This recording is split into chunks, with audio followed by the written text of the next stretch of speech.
nell'ambito del proprio complesso monastico un ennesimo tesoro che, grazie appunto a chi ha voluto fortemente il proprio recupero, partendo da Don Albino, che è il padrone di casa e sicuramente la persona che riesce con la sua volontà e caparbietà a raccogliere i portatori di interessi, questo crocefisso ci porta a dire ci sono sempre cose nuove da scoprire in un ambiente che di nuovo diciamo ha tutto ma anche di antico. Siamo molto felici di questo recupero, come attendiamo gli altri recuperi che verranno presto, e oggi è una giornata di festa non solo per la nostra parrocchia ma per tutta la comunità.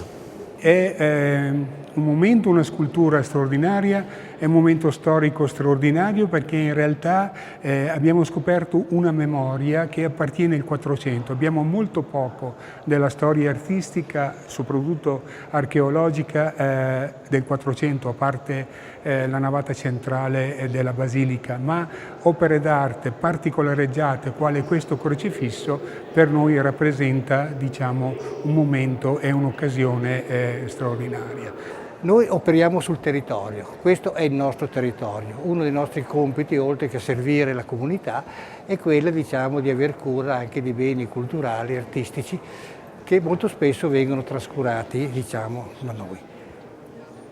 La basilica poi era reduce dal terribile terremoto e poi, fra l'altro, questa basilica è terra di Matilde.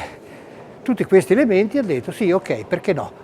E allora abbiamo provveduto, abbiamo visionato l'opera, l'abbiamo ritenuta meritevole di un intervento e siamo intervenuti. E sono lieto di dirlo che il risultato è stato veramente eccellente. Le operazioni essenziali sono state quelle di una campagna di sondaggi stratigrafici per appunto stabilire l'entità o anche solo la percentuale di presenza di originale sotto la ridipintura novecentesca. Si è poi capito che la percentuale era non superiore al 15%, per cui ci siamo di nuovo riuniti e abbiamo deciso di conservare quella che era l'ultima ridipintura, cioè quella novecentesca, che appunto in base alla campagna stratigrafica si è capito che era comunque in sintonia ed era una specie di memoria storica dell'originale. Quindi abbiamo fatto operazioni di pulitura e di consolidamento dell'opera in quanto tale, che come si diceva ha un supporto in cotto. Una volta fatte queste puliture si è proceduto con le stuccature e quindi al ritocco pittorico del tutto.